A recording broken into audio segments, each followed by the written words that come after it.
Jadi kasus itu terjadi banyak hal ya.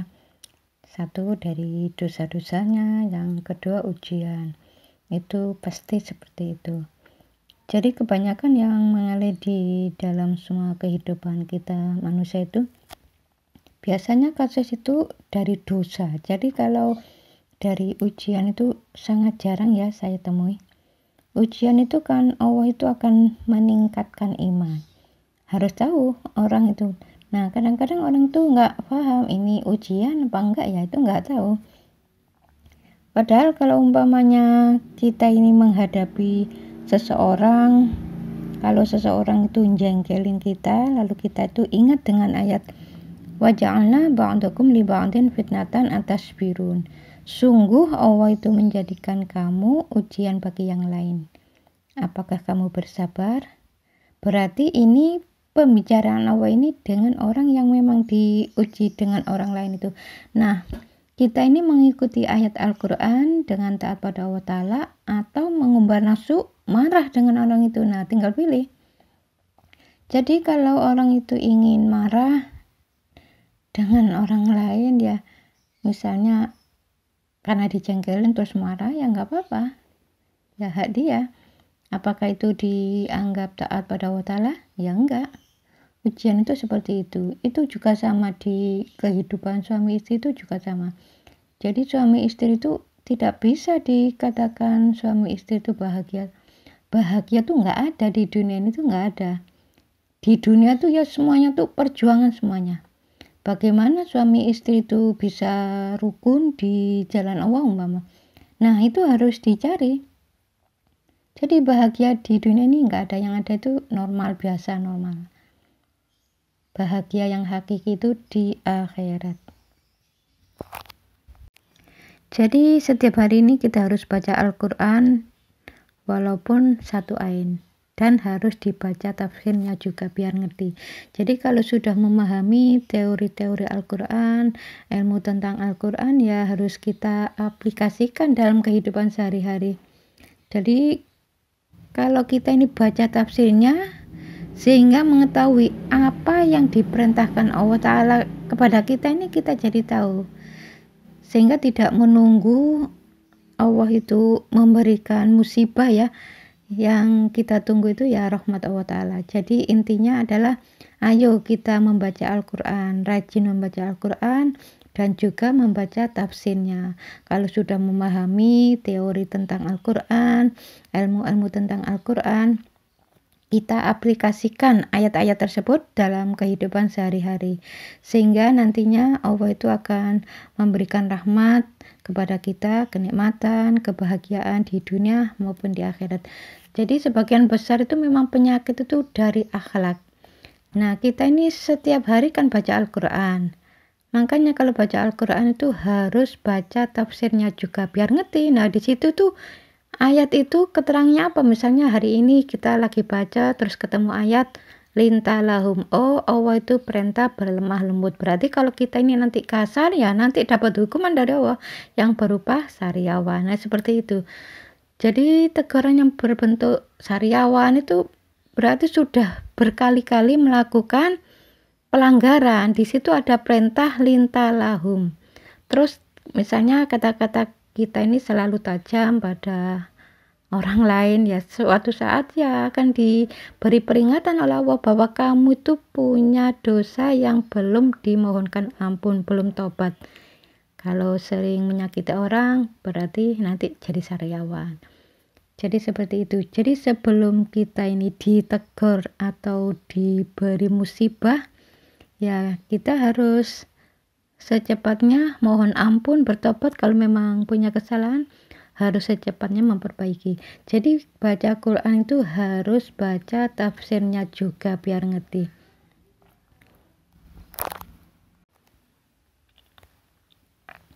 Untuk Bapak Haji Baharudin yang menanyakan tentang lututnya sakit, yakni keduanya, itu awalnya dahulu Bapak Baharudin ini sebelum diberi peringatan oleh Allah yang berupa sakit lutut, itu dulu kalau punya keinginan itu ngotot harus terpenuhi.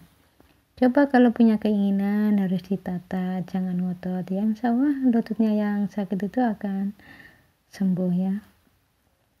Mengenai pinggang kiri sakit itu karena di dalam keluarga itu banyak sekali nggak cocoknya itu. Jadi tolong lebih sabar ya, lebih sabar, lebih tenang. Insya Allah pinggang kiri yang sakit itu diberikan kesembuhan oleh Allah. Mengenai telapak kaki kebal itu ada penyempitan. Jadi harus kembali ke jalan Allah, meminta maaf pada anak dan suami. Jadi pokoknya penyakit itu memang sebagian besar itu dari akhlak. Setelah akhlak diperbaiki ya Allah itu memberikan kesembuhan. Jadi jangan diniatkan untuk kesembuhan semata, tapi niatkan untuk lebih dekat pada Allah, sujud, niat patuh perintah Allah, ya gitu aja. Mengenai Ibu Imah bertanya mengenai sakit mah ya. Sakit mah itu di ulu hati, pas di ulu hati. Biasanya tuh lebih cenderung di emosional. Jadi emosi, orangnya tuh gampang emosi. Jadi kalau sudah bisa diredam, lebih sabar, tidak emosi lagi, ya insya Allah penyakit itu akan normal kembali. Banyaknya penyakit itu memang kebanyakan ya memang dari marah. Ini Pak Rudi menanyakan tentang suara mengecil. Pak Rudi ini di Tangerang ya, sudah periksa ke dokter, sudah difoto, nggak ada ganjalan apa-apa di suara katanya. Sudah minum madu, sudah minum jentan, masih tetap suaranya tuh mengecil. Jadi Pak Rudi ini memang tipikalnya tuh kalau sudah berbicara itu terburu-buru, maunya itu wow, tergesa-gesa. Akhirnya Allah itu mencoba mengingatkan dengan mengecilkan suaranya. Allah itu menyuruh lintalahum. Allah perintah untuk berlemah lembut. Jadi harus lebih halus bahasanya. Banyak mohon ampun pada Allah. Belajar untuk memahami. Suaranya Pak Rudi itu ngotot, memang terburu-buru, ngotot, tergesa-gesa dan menekan. Itulah yang menyebabkan suaranya jadi mengecil. Coba itu dihilangkan. Jadi kalau bicara itu ya jangan tergesa-gesa, jangan ngotot, ya insya Allah akan normal kembali. Untuk Bu Rifa di Semarang yang menanyakan tentang sinusitis ya. Sinusitis itu biasanya orangnya tuh pendiam tapi apa-apa tuh dipikirin. Jadi coba kalau melihat sesuatu itu harus dimusyawarahkan, jangan berpikir tapi diam aja. Nah, itu menyebabkan seperti itu.